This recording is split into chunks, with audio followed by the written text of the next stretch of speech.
Rubenstein, the founder and CEO of Retail Resilient. Car dealers all over the country love working with us, and let me tell you why. We have two product solutions that they absolutely love using. The first product solution is a Facebook and Instagram school where we build out a curriculum for salespeople and managers. We teach them how to create new car offers, used car offers, and get pre-approved offers. We also have a campaign management program where we generate leads for them, and then they do what they do best, they sell cars. So we train their sales staff on how to handle social media leads. Our car dealers typically say to us, I had the highest grossing month in the history of my business. I'm up double in my volume year over year. We even had a client the other day that told me that he was absolutely blessed because he loved our customer service. Everyone at Retail Resilient works remotely from home. I hire only car people from all over the country, so I hire all A players. They're really good at what they do, and we absolutely love helping car dealers. So give us a try, give us a shout. You know, any opportunity, we would love to see if we're a fit to work with you. Thanks, Gail. A couple of books. I'm actually reading one as well, which is pretty interesting right now. I think it's called The Power of Five or something like that, which is by a car guy, actually. It's pretty interesting. But The Thank You Economy, obviously delivering happiness from Zappos, and then Effortless Experience. Hi, this is Barry Jordan from whitegloveperformancegroup.com. I'd like to take a few moments of your time to share how we can make you more profitable. Dealerships all over North America are using our cloud-based power dialing platform, Touchpoint, to manage their outbound sales-generating phone calls. With Touchpoint, your agents can make up to 50 calls an hour. Leave a voicemail, send an email with a link to a video or to your website, all with a click of the mouse. We specialize in empowering your teams to make the calls that make the sales. How can Touchpoint help you increase profit? Check us out, whitegloveperformancegroup.com. That's whitegloveperformancegroup.com. Thanks, Barry. And Jeff. Good morning, everybody. And as usual, we do our disclaimer, my favorite part of the show, which says that everybody's, what they share today is their opinions, not necessarily ours. And if you need to know more, please read our disclaimers on our website. Thank you. Thank you.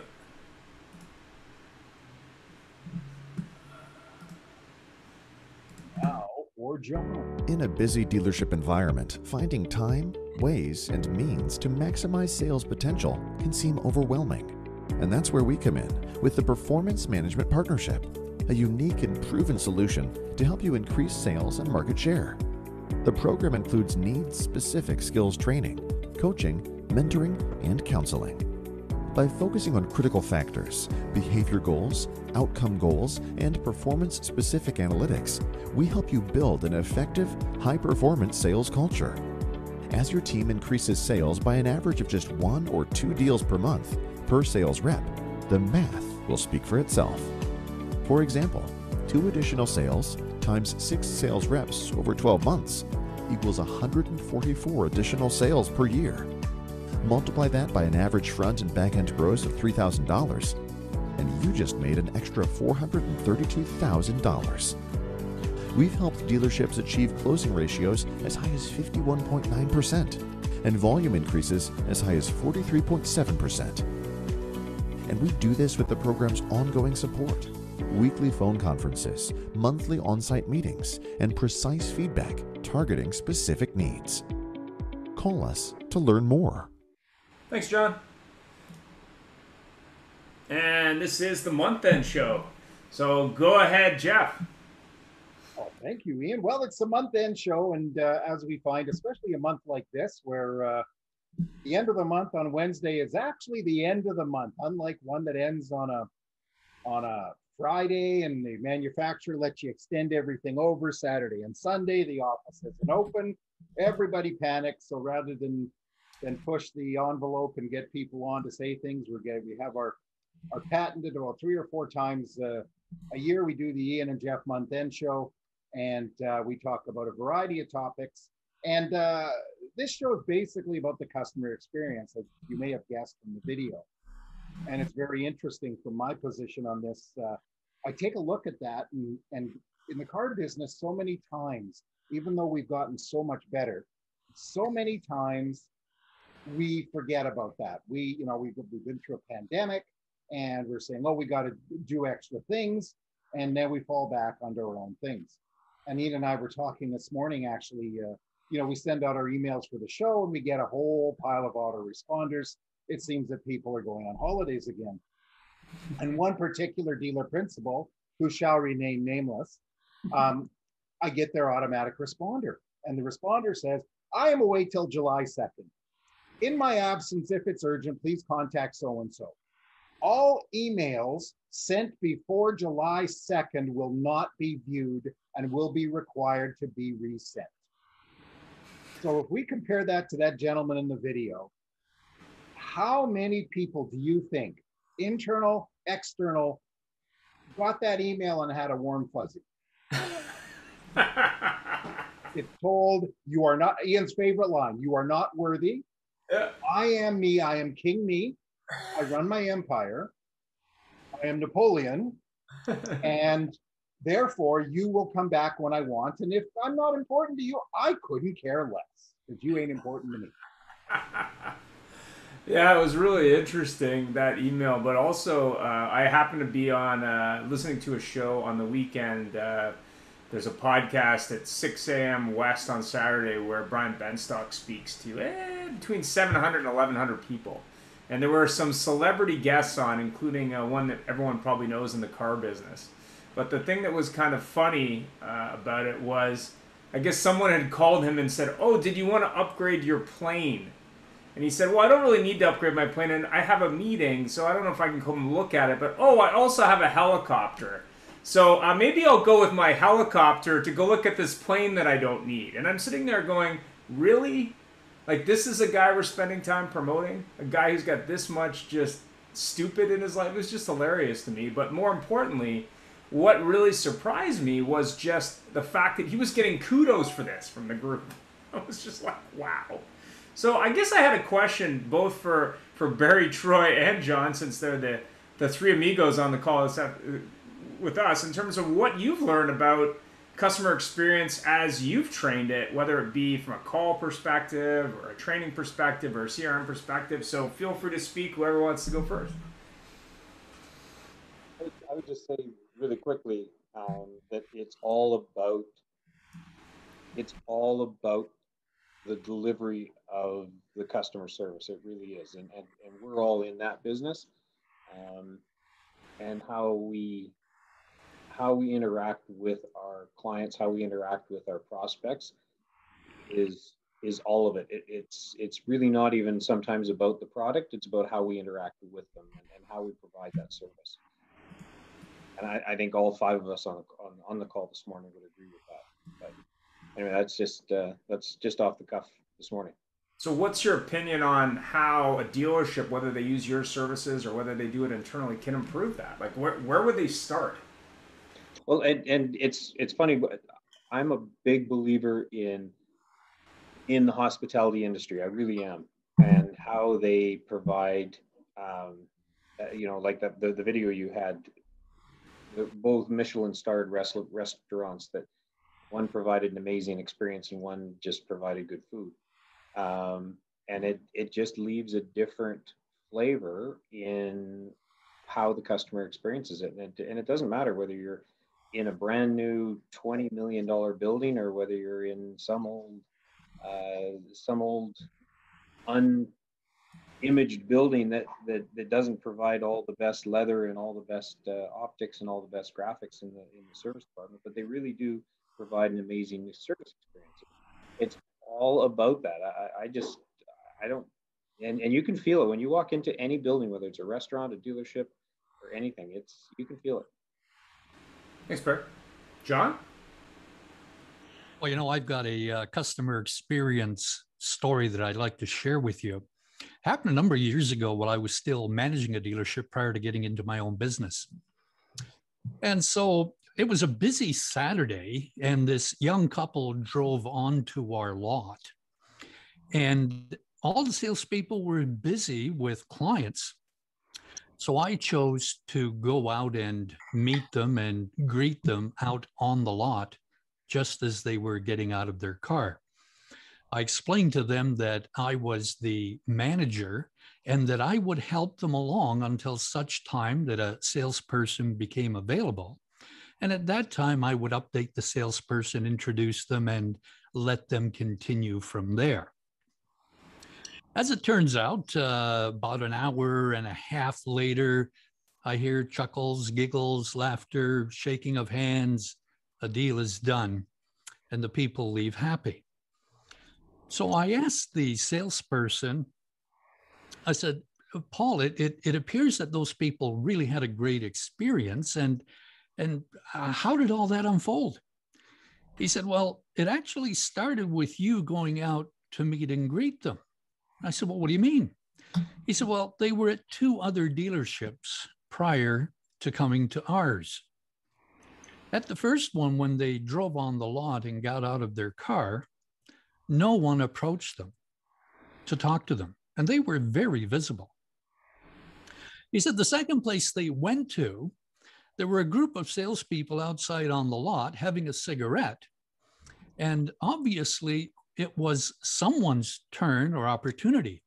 And that person was upset, apparently, because they were being interrupted. He threw his cigarette down, stomped on it, walked toward the young couple aggressively, and they didn't feel very comfortable, and they left. When they got in their car, apparently they said to each other that the next place we stop at, where we're treated with some respect and dignity, regardless of the brand, we're going to purchase a vehicle there. Now, you kind of wonder why that happened, and I look back on it. A couple of factors at play. One, the couple was young. They were driving an old car, a rusted out old car. And number 3, the young couple were Black. Interesting. So go figure, in terms of opportunities to give people a great customer experience, and we let it fall between the cracks. Interesting. Thanks for sharing. I have to respond to that because, not respond, comment on that. We forget something. And, you know, every one of us on this call has been in the business a long time. And we forget the fact that we're working to get somebody else's money. And many of us just think it's our due. Salespeople, and a lot of it goes back to the industry, in my opinion. And I've been following a few posts of people on LinkedIn, and they're talking about, and I think it's what's her name, Bridget Hyacinth. Yeah. I can't remember, but she really promotes this thing about treating staff properly. And when I started selling cars, and John, you probably had the same experience, and Barry, you're just a young guy, so you don't get it. But when I started selling, you worked, period. You started in the morning and you worked till the end of the day, entered your Toyota, Barry, and started Monday to Saturday because they were closed Sundays, and you worked bell to bell. And you were tired, and you were whatever it is. So nobody got a good experience because you were so bored with your life that you couldn't have cared less. And that was before the days where Calgary was like, it was still the Wild West, but it was before the days when people would walk in and just, it was like shooting ducks at the Stampede. But part of our problem is the fact that how do you provide a great experience when you're not having a great experience? And like you said, John, about the people standing around with a cigarette. Well, and to a certain extent, I think the race thing is a big deal. I want to speak a little to that, Jeff, if you don't mind. I've noticed since I've started traveling again, a little bit anyway, that everybody in the travel industry is now very happy to see you. But not only that, they're very happy to communicate this after you show up. Like they used to do a little bit of this, but I've never seen so much thanks from businesses, whether it be hotel, airline, restaurant, anything. And what amazes me is I think back and I say, when's the last time those businesses who I'm sure did quite well, say in Whistler or wherever for 20 years plus, actually thanked each individual customer for even showing up? Like, to me, that's something we should definitely take from the pandemic and say, listen, just be thankful that person made an appearance. You know, let alone bought something. I mean, hopefully they did, but you know, I've gotten multiple emails from WestJet. I've got from different hotels I stayed at. I mean, stuff that you never see historically. It's like, yeah, Hilton Hotel, who cares? We don't care. You know, you come, you don't come, whatever. Even I went to see a movie for the first time on the weekend, I think on Friday, that I probably haven't seen a movie in almost a year at a theater. And they sent me an email. They said, please come back. We'll give you more scene points as a special bonus. They're like, please, there's nobody here. Come back and see us. And I was like, wow, like that was really interesting from my point of view, that we just don't thank customers enough. I just don't think we do enough for them. And even after the fact, I thought that was interesting. Troy, well, you know, Ian, I worked in the hotel industry myself for 22 years, and I like that Barry said that he is a real believer in the hospitality industry, as I am too. One of the books that I like to reference is Isidore Sharp, who created the Four Seasons brand. His book, he has a quote that is sort of the credo for the Four Seasons, but it's, "We are ladies and gentlemen serving ladies and gentlemen." And it elevates the person who works at the hotel. So whether you're cleaning beds or serving food or checking people at the front desk or the general manager, you're all ladies and gentlemen. You deserve dignity and you should be treated as such. But it also means you treat everyone else the same way. Like, you could have someone walking in who stays at the Four Seasons all the time. They got lots of money. They don't care. That's just their hotel. We have another guest right behind them in line that saved for 2 years. This is their special anniversary. They live a 4-hour drive away. This is the vacation of lifetime or anniversary or whatever it is. And those two people deserve to be treated just as well as each other, regardless of their station in life. And so from a hospitality perspective, I think that experience does go a long way. And we've heard so many stories, you know, like the napkin story from a few weeks ago. And our hotel, we used to have, on your 5th stay, you would receive a monogrammed bathrobe in your guest room that stayed at the hotel, so that every time you showed up, your monogrammed bathrobe with your initials were sitting on the bed waiting for you. And you got to enjoy that as a VIP, but it cost nearly nothing to do. $40 for a bathrobe at cost, and $5 worth of thread, and that's it. But the guests loved it, and it makes a big difference. I really do think, though, and to sort of tag on to Ian's point, is everyone's thanking people because they missed them. And I really think it behooves our industry now, with inventory issues where, you know, there are all the dealer incentives. People are selling tons of cars right now. You can't discount. No need to discount a used car. Trying to find used car inventory is hard, but we have to make sure that we treat our customers well when we're killing it, because there will come another time when we're not, and they're going to remember that experience that they got if it wasn't good. And so, absolutely, yeah, it really does sit in our best interest to make sure that we treat the guests well when we're doing well, just as much as when we're not doing well. We want them to come back.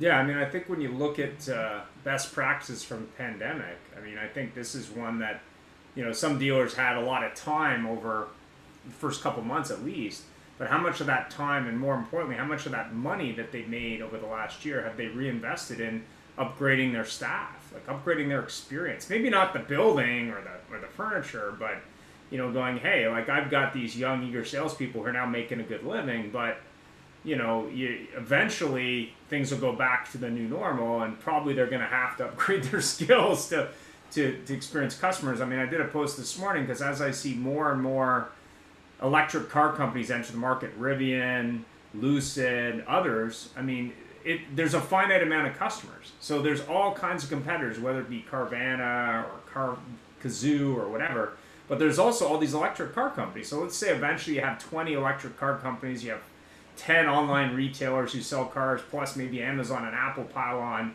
There's just going to be less customers for everybody else. And I also don't think that customers are going to come back walk-in the way they did. So it's a new blended experience that you need to teach salespeople how to do. I mean, when you look at that 3-visit example John made, I mean, what about that 1-visit example? You got that one shot at it. So what have you done that one time to make a difference? I mean, that to me is I think the new battle. I mean, I don't know what you see, John, as you train dealers today from the younger generation, what their take is, but I'm just curious what your thoughts on that are. Well, I mean, basically, when it comes to training, one of the videos that I use from a customer experience perspective is called Give 'em the Pickle. Great video. Have you seen that? Oh, it's great. Yeah. Love that one. I mean, I've used it when I've been speaking to RV dealerships or dealer groups, and it is a terrific video on customer service. And, whether you're young or old, there's an appreciation for that.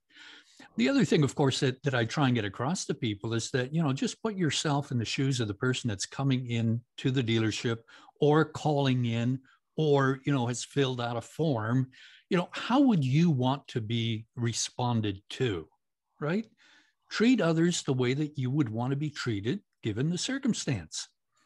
And ideally, if we do that, we'll have greater or more success.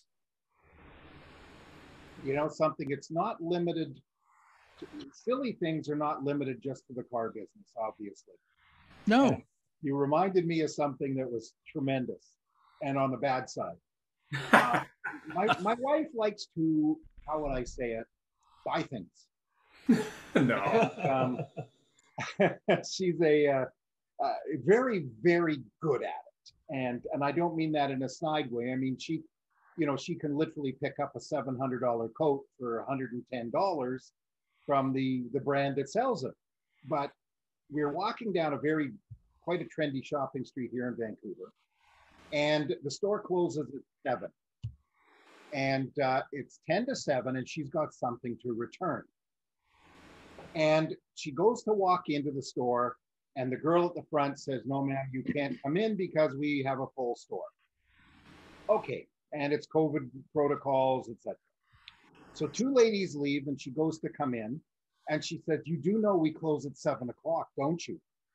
She says, "Yes, I do. It's 10 to 7. She says, "Yes, I do." And she says, "I just have to return something." She says, "Well, maybe next time you could come earlier." Ooh. Wow. And, my wife is normally someone that'll just turn at somebody like that and make them cry. But she says, "You know what? It's a tough time." And she says, "Don't you worry. I'll come back tomorrow at 5 to." This young lady, first of all, I said to my wife, "Why didn't you go to the manager?" She says, "Because they won't do anything. They can't get staff as it is." And, it is very true. And, even the car business, how many years have we had trouble getting staff? Good staff. It's interesting you bring that up because I was talking to 2 dealers last week, both of which have been unable to attract staff. One of them as a lot person to wash cars, and the other one as a technician and other staff. And I think you got to ask the bigger question is, what is that dealership doing to promote sort of what working there is like? I mean, when you look at what Centez does and others, I mean, they're really talking about their staff, and more importantly, they're talking about what it's like to work there. Like, what makes that dealership or brand different? Because I think it's not about posting jobs anymore. I mean, I don't know if you saw the numbers out of the U.S. market, but there's a massive amount of people who are being forced now to go back to work in an office, and a lot of them are just saying, I'm just going to quit. I don't really want to go back to an office. So I think a lot of it is that we have to really think about what motivates that person to work for a dealership. I was talking to a dealership in Toronto, and he has 2 types of salespeople. He has salespeople that are older people, much like our Old Dogs Young Gun show, and he has younger people. And he says, well, the older salespeople are fine with a commission plan, but the younger people, they just want a base salary. They don't even care about commission. He said they'll work just as hard for, call it $40,000 to $50,000 than someone who's on commission will make much more. But to them, it's about just making X, Y, Z. So it's really about, okay, well, what are we doing for that staff member to not only create a great customer experience, but to also attract that, future staff member who maybe doesn't want to work in the business, not because it isn't a good job, but because they're just not sold on what it's like to work there. Their perception of the car business. I remember 20 years ago when I first got, over 20 years ago, I first got in the car business, my brother said to me, "That's a bad move." What are you doing, dude? Like that, do you know what people think of people working in the car business? You shouldn't do that. Like, don't do it. And I don't think that's changed. So I think we have a lot of work to do, not only from an employment point of view, but also from a customer point of view, to say, hey, you may have had a bad experience in the past. This is not how we do things at the dealership. Here's how we do them. Like, a little bit of education of what makes that experience different also helps, whether it be online, whether it be on the website, whether it be in person. I think we've got to do a much better job explaining to employees, potential employees, and also the general public that the industry is changing in a good way. Sorry, Ian. Yeah, I have to say something. I think the mistake we're making is we are doing this. We in the industry are doing this. And we are trying to explain to people outside of the industry why they should come into this industry in the way we've been doing it for 20 and 30 and 40 years. We're not explaining it to them from their standpoint. It's like you said, the younger people in sales are happy to do their 40 or 50. The older people need 150 or they ain't going to work. The younger people want a 6-8 hour workday, 5 days a week. They want to go live their experiences. The older people have given up their lives and are happy to give up their families, so to speak. But when we promote the business, which is a great business, Stephen Granger, I just love that everything you hear from this guy is positivity. I wish I could be so positive. And it's positivity, but we are trying to promote it. And Pamela Pearson from Centes and Penticton, BC, is a perfect example of showing the good part of the industry. You don't see that. You don't see that from the gentleman with the plane. He said what's good about the industry is him. He does not say, and by the way, John, I'm not talking about your plane with the 1X on the back. We're not explaining to people. We want a lot person, but we're paying minimum wage. And we expect them to work extra because we have another delivery. They don't understand that. And perhaps if we got people from outside of the industry to tell us legitimately what we should do, maybe we could do better attracting people. Well, Jeff, I think just to echo something John was saying earlier, part of where this falls flat is when leadership doesn't do it. So when the dealer has the attitude, or the general manager, like John's story, where you broke down and greet a customer. Well, if you see people doing that at the leadership level, well, then obviously it behooves you to do it, and you're going to emulate the behavior of the rest of your management. But if managers are yelling and lording over the place and, jetting around on their plane, but then pleading poverty when they have to pay somebody a little bit more, it falls flat when you're trying to retain and recruit. The dealers that engage their customers from the dealer or general manager level, greet their customers, talk to the ones that have, like, if you got a customer that comes in, they got a $2,500 RO. Well, you could sit there and negotiate with the service advisor, but man, if the general manager came in and explained a little bit more about that, you probably have a better chance getting that business. Or buying a car, maybe a first car, or a couple that's had bad experiences, have that general manager confirm sales appointments. But when you see the behavior at the leadership level, it's more likely to stick. But those guys that, like you said, they jet around on the planes, they don't do the behavior, but they expect everyone else to do it, that's not going to fly. People are smart. It's funny, you talk about the jetting around. You reminded me there is a dealer group out here in Western Canada where I don't know if he still does it. The owner owns a lot of dealerships, and he tries to control all of them himself. And I remember a story where the gentleman's from the prairies, but he has stores out here. And the demographics are much different. Every customer wants a good experience.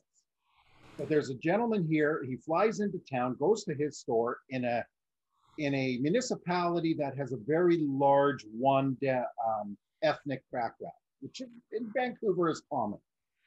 And this gentleman is as Caucasian as you can get. and walks in. The customers are speaking to the salesman in their native language, sits down, literally walks in the door, throws his overnight bag on the counter, sits down with the customer, slams his hand on the desk, says, "Folks, how can we hammer out a deal here?" And the story is I got this from his general manager looking down at him. The customers looked at him, didn't understand what he was saying because they didn't understand English very well, and then looked over the salesman, said something in his language, and got up and walked out.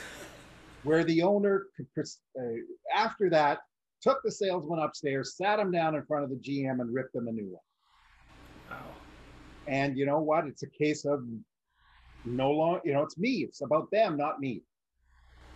Yeah, I mean, I've had the benefit of working with dealer principals, managers, salespeople, service staff all over North America. And the thing that I think is always interesting is running into someone who has, whether it be a little bit of experience or a lot of experience in the industry, who really is just interested in upgrading that experience. I mean, that's what really got me interested in the car business initially, but also has driven me ever since, is the bar is set so low, and it amazes me even today that that bar is set still so low. I mean, there's so much opportunity to change the channel, change the discussion, change the experience at scale in the car business, because it's not that difficult. It just care a little bit more about people and a little bit less about the techno mumbo jumbo. Like I still see to this day, salespeople, rightly or wrongly, who are trained a lot about engine dynamics and technology and all this stuff, but they're missing the key component, which is asking questions and listening to what the customer wants to hear about. That's what it used to amaze me when I worked for Honda and we did these walk-around competitions, and I'm like, this is interesting, but it doesn't sell more vehicles. And I remember doing, I think I qualified for quarterly finals or regional final, and they didn't even have a person I was dealing with as a customer. It was just me presenting to a bunch of guys from Honda Canada. But the thing that was funny about it was, I'm like, listen, this doesn't help anybody. Like, the whole purpose of this is to sell more vehicles. It should be about, how do I create a better customer-centric experience based around your product? Not how much knowledge can I share on, how this thing's built. Like, on that. Don't care. John, go ahead. Well, I was just going to say that, when it comes to things like walk-around presentations, certainly if all you're doing is the same presentation for every single person, it's not really going to benefit you. You talked about asking questions. It boils down to communications. And if you're asking the customer the right questions and helping them choose the right vehicle, or they've already chosen the right vehicle, then what you do is, in terms of a presentation, if it's necessary, then what you do is you simply point out those things that are of benefit or of interest to them. Make it specifically for them. One of the biggest challenges at the dealership level in retail automotive is the business of communications between departments, between management and staff. I'll give you an example. When I met with a dealer principal regarding an opportunity to do some consulting work with him, one of the first questions I asked was, so, Mr. Dealer, what are communications like at your dealership? He thought about it for a second and said, well, John, quite frankly, we don't talk about it much. So, there was an issue.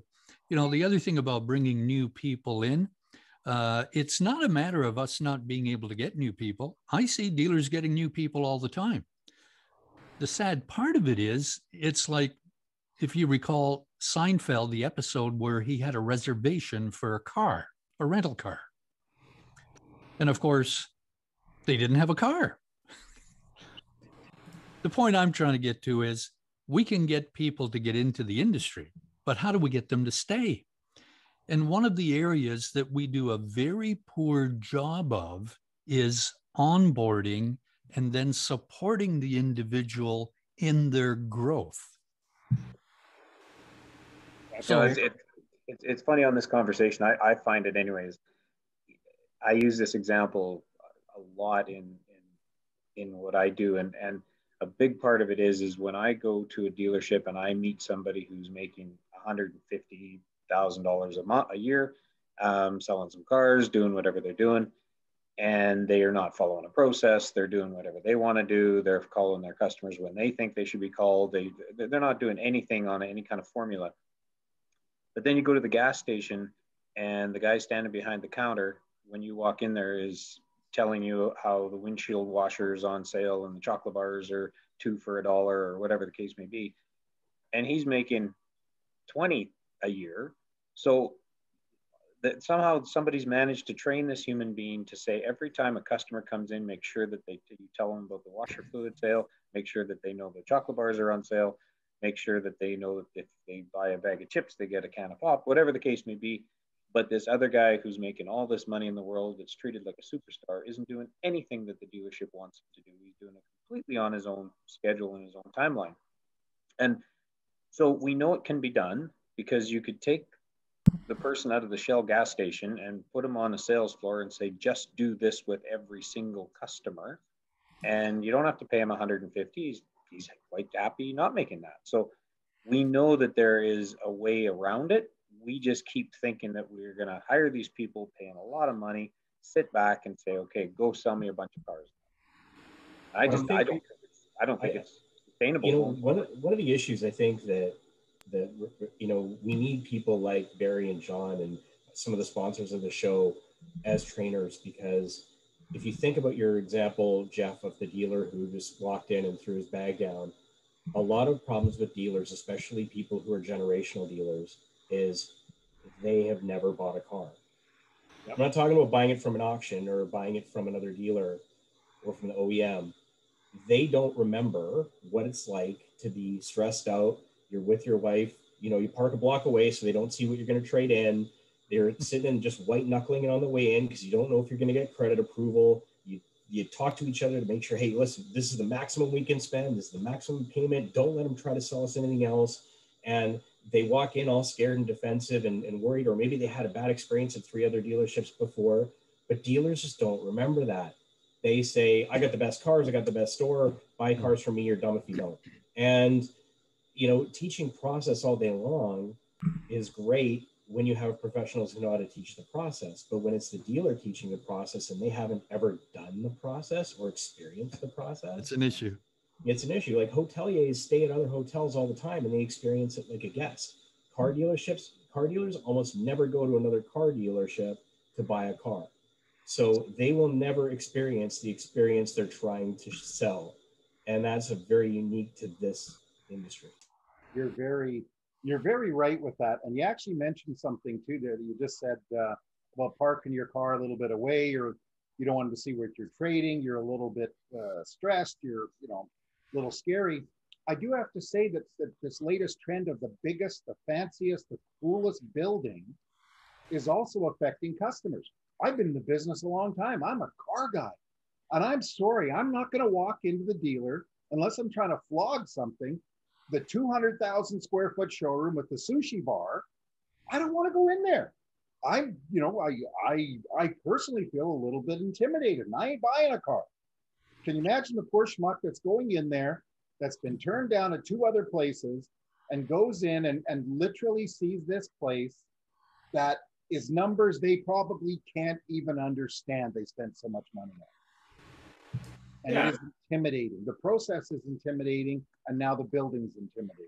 Well, we had that show a while ago where they said, listen, the kind of tiles you use don't sell any more cars. And the thing that's crazy to me is when you look at the European model and the Asian model and the North American model, and Genesis comes to mind over and over again, there's, especially when now we have vacant lots with no new inventory, for example, it's a good time to reevaluate or repivot the model and say, do we really need all this? If we invested the kind of money we invest in a building, in training, in process, and in making sure that the experience is consistent, like McDonald's or like, you know, the Chevron gas or whatever, just imagine the results we would get. But more importantly, imagine how we'd elevate the industry. That's the thing that I think is really being missed, is we need to change the channel in the industry by elevating that experience.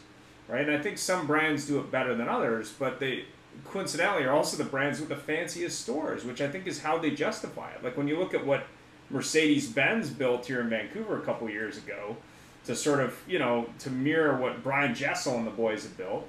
I mean, if they had a smaller building with better customer service and better training, they probably wouldn't need that. I mean, you look at the square footage of a Tesla showroom, and I think, Jeff, you were saying Rivian's building a showroom here locally, as is Lucid. They're not building 150,000 square foot showrooms. They don't need to. So to me, that tells me that you don't need to either.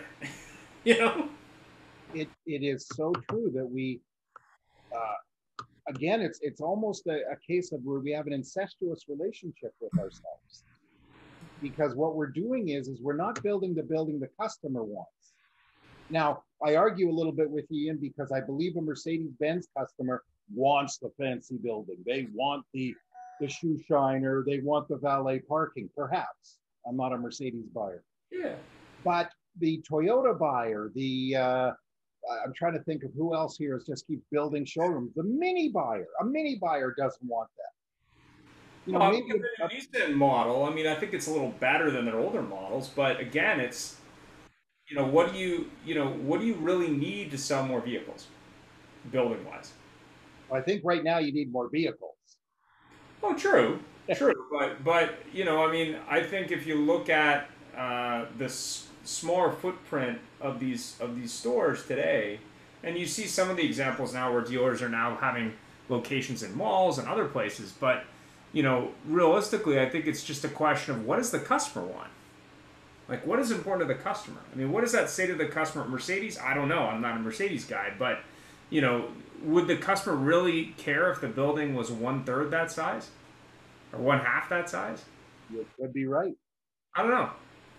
What do you think, John? Well, you're talking about the sizes of building, and certainly some are huge and perhaps bigger than what they should be. But you'd think that with the billions of dollars that the manufacturers have, that they do a lot of research and come up with formulas as to why they should be doing what they're doing. Now, having said that, in terms of going into the dealership, and, many of them are just beautiful. They're like palaces, right?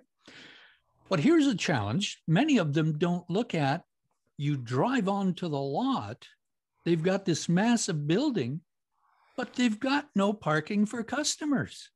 Oh, I agree. Or if they do, it's not visible.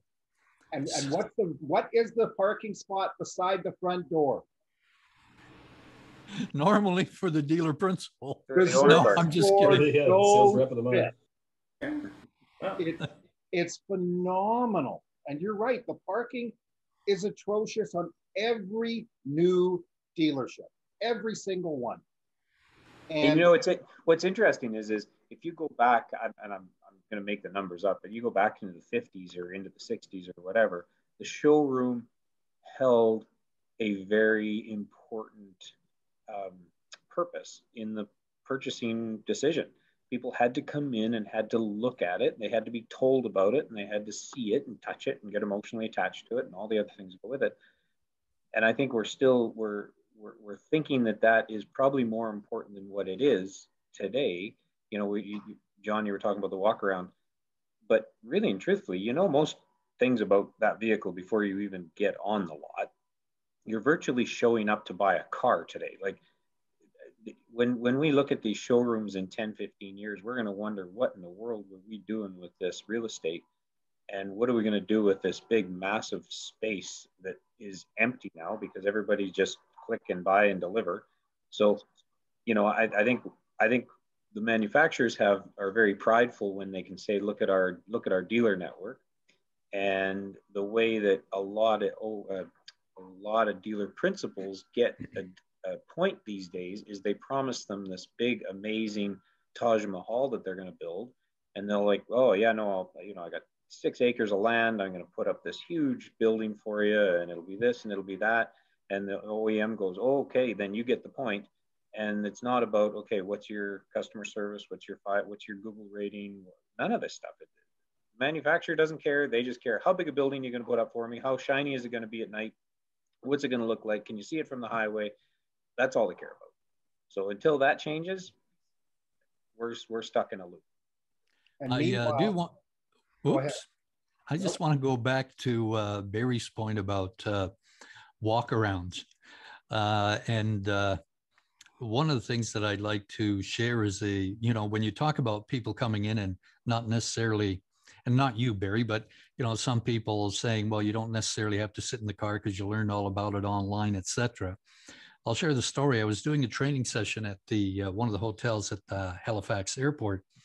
And one of the fellows that was in the training class actually brought up a vehicle from outside the province, and he was delivering it to someone here in Nova Scotia. They were going to pick it up during our lunch break.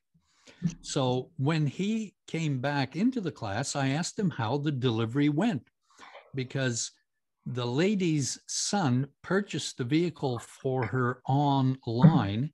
She only saw pictures of the vehicle. She never sat in it. So the vehicle was all paid for, documentation all done. She was just going to drive it away, which she did. But when I asked him how the delivery went, he said it went really well, except for one thing. She had a hard time seeing over the steering wheel. And I said, well, so what did you do? Well, I told her she should buy a pillow.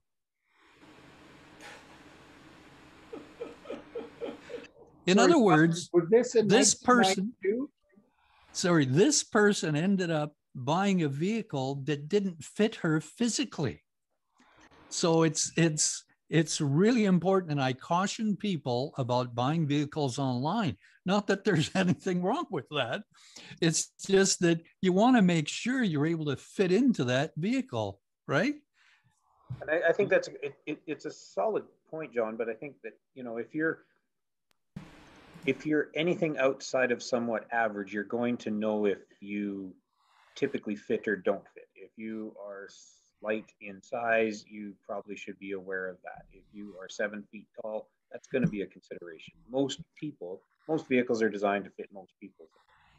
Most of that stuff is going to be looked after, and whether you're average or what. All 5 of us know that when we go to a clothing store, this is something we watch out for, right? So I think that what I was referencing was the walk around used to be so important to actually selling the car, because they had no idea about the car. Like, they just didn't have a clue. And I remember, Jeff, you joke about that. I'm not that old, but I was doing this in the 90s, and pre-internet, they didn't know anything about the car. They didn't, like, nothing. They didn't know how the seat adjusted, where the steering wheel adjustment was. They didn't know anything about the car. And now people are coming in going, well, is this the one that's 0.3 of a centimeter longer than last year's model? Like, they know. So all I was referencing is that it's changed so much from the customer's perspective. It's not always about the raw knowledge. It's about the emotional attachment. Yeah, I would argue that people today probably know more than the person selling the car. Yeah. Well, that's been going on for years. Basis.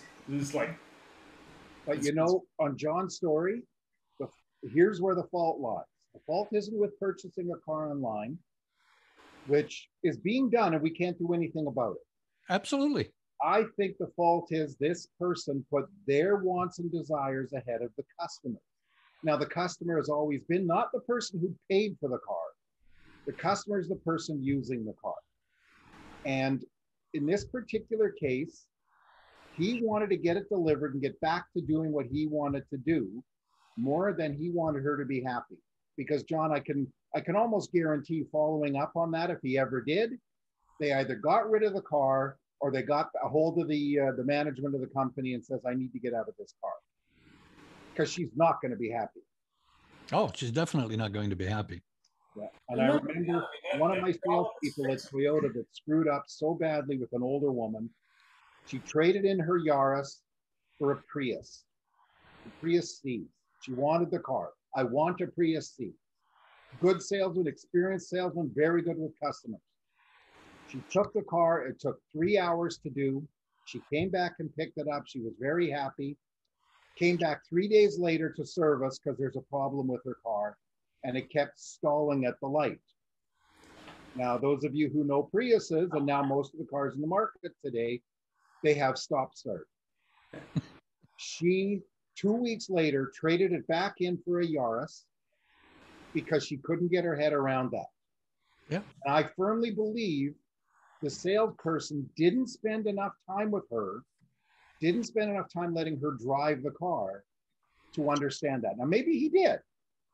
However, they didn't meet her expectations. And me, I mean, I bent over backwards to make sure her pain was much smaller. And the fact that I could sell the Prius really quickly didn't hurt. But it's the same story. The salesperson heard, I want a Prius. The person in this story with the online shop says, well, they bought it. And we're missing that human connection. Well, Listen, I bought a car online. My vehicle, the company vehicle that I have, Volvo Cross Country, I bought it online. I was looking for a specific model, year, color combination, and I happened to find it out of province. We did the deal online, conditional to my seeing the vehicle. And basically in the email, I said, if the vehicle is everything that you claim it to be, I will be driving the vehicle home. If not, I'll be taking the next flight home. Simple. Exactly. So I flew out of province. They met me at the airport, took me to the vehicle. The vehicle was as indicated in terms of condition, etc. I took it for a drive, liked it, paid the balance, and drove it home. Exactly. So it's possible for sure. Ron, I am so disappointed in you. I am so disappointed in you. I wanted you not to say the car was a Volvo Cross Country. I wanted you to say something like it was a Wrangler with an 8-inch lift and all that stuff, or something out of character. Yeah. Now, listen, I got to tell you this story, okay? So I'm doing training at this particular hotel again at the Halifax airport that I use fairly regularly. I pulled up in the morning under their canopy to unload some of my equipment and take it downstairs to the training room, right? Now, I got so busy, so tied up, I forgot that I left my vehicle up there. So, of course, we always take the attendees to lunch in the dining room. And in the dining room, as we all sat down, one of the servers came up to me and said, "Sir, are you the gentleman that owns that Volvo?" And I said, "Well, why would you pick on me?" She said, "Well, you look like a Volvo owner." Wow. You know, I just to bring it back a little bit, we started talking about hospitality and the whole experience, and I think that one of the things that needs to be said is the delivery experience. Like we talked about Jeff at the Harley dealership, but the delivery experience is part of the whole customer experience.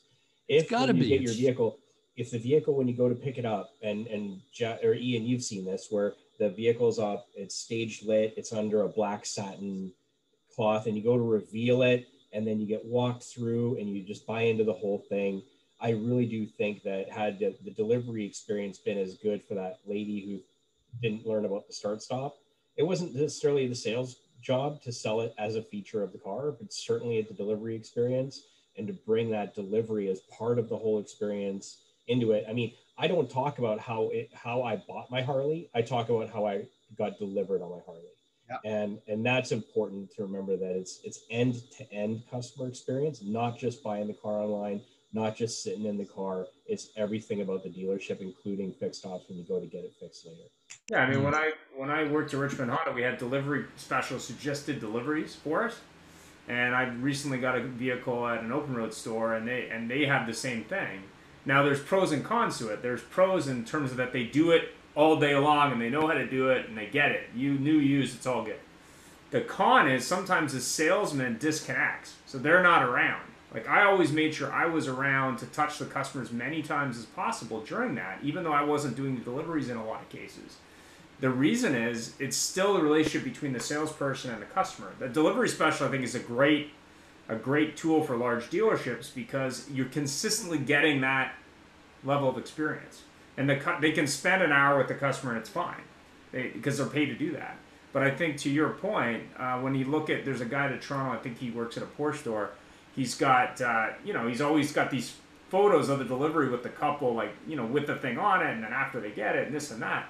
And that makes a huge difference because it's a large purchase for most people. It's not like they're doing this every week, right?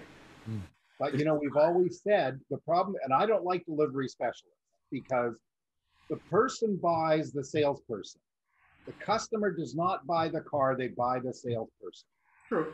In my opinion. And with the exception of Canada Drives and Carvana, I think a satin sheet's way better with the salesperson telling them than a nice person in a polo shirt pulling up in a blue pickup truck with a blue trailer as they back the car out. In my opinion. I don't know. I mean, I think it depends on volume. I think when you look at it and you say, okay, today the dealers probably don't have the volume. But, you know, when I was selling 25, 30 cars a month, and granted, I did some of the presentation myself in a lot of cases because the guy was busy that we had. And I was always there during the entire thing to supervise anyway. But the detail and specifically of navigation, other things that really maybe most salesmen don't have the patience or understanding to do, that customer got that every single time. And that was a huge plus. That salesperson doesn't deserve to have a job. Oh, yeah. My realtor goes over my paperwork with me.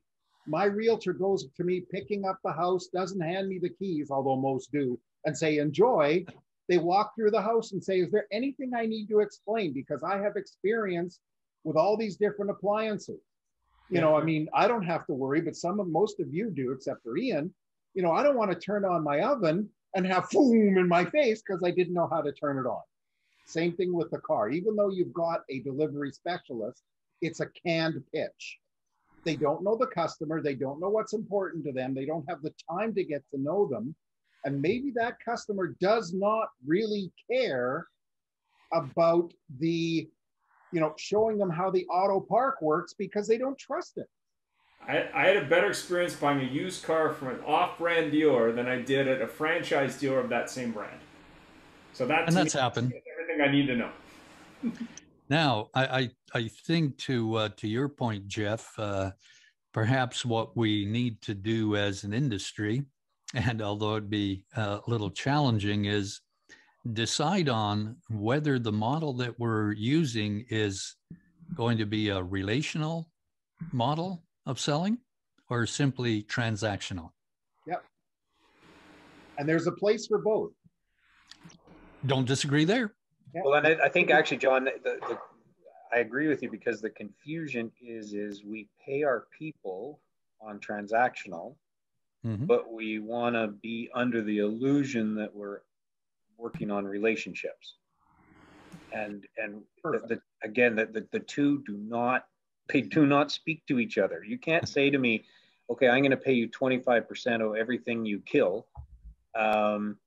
But now go be nice to them and, you know, give them a full walk around at 5 minutes to close when you know they can't finance the car. So it's not going to work. Right. So anyway, back to what I was alluding to earlier, is you can't have both. Yeah, this is the topic for another show, Ian. Yeah. Your desk is bigger than mine, so you should write this down. I think we should debate not the pay plan, but would it be better to take a salesperson, level 1, level 2, level 3. Level 1, you get paid, I'll use Vancouver terms, so in Nova Scotia, that's like you're paid better than the premier. But level 1, you get paid $45,000 a year. That's your job, and you get bonus based on quality of job. Once you reach level 2, it's $75,000. Once you reach level 3, it's $125,000 a year. Because but you are talking pay plan, Jeff. Well, not, but you're right. But it's not like a pay plan show because somebody's going to say you're going to get paid on what you kill. But the fact is, how many times? I mean, all of us here have been there. I don't know how many times I've seen a salesman walk up to a customer. You can see by looking out. You don't even have to hear him. Hi, how are you? Shake hands. Oh, take a look around. Thank you. Pew, gone. Like the guy you said with whoever had said the guy with the cigarette. No, I got to take those 2 roaches. Yeah. Excuse me. Heck. And you know, that's it really is. Transactional versus relational selling. Like I think a lot of that has to be blended together. I think it's unfair to expect that new salesman to make 100 grand a year. Like I see these ads. Oh, come work at XYZ Ford and make 150,000 a year. Like that's one of the problems is we're setting people up for failure. Yeah. It's not realistic. Okay, so I remember this, and gentlemen, we're getting a little late, and I know we all have lives, but John, you will got to remember this trainer, and I don't remember the name, but I don't think it was Jackie B. Cooper, but it was a Southerner, and he always said, you look at the customer and say, Mr. Customer, what's your monthly budget? And they'd say, blah blah, up to, and they go, well, that could have been Jackie B. Yeah, could have been, but and that up to, that's the ad. Our salespeople can earn up to, little tiny up to, or savings up to 70% off. Yeah. You can get up to $45,000 back on this Ram pick. Oh, wait a minute, that was 2 years ago. But it's true. So well, we're out of time. Great conversation as always. Thanks, gentlemen. Thank Very you. Pleasure. Hey, thank you as always, Troy, Barry, Thanks, John. everybody. I appreciate it, and have a great week and stay cool. All right. For sure. All the best. Bye.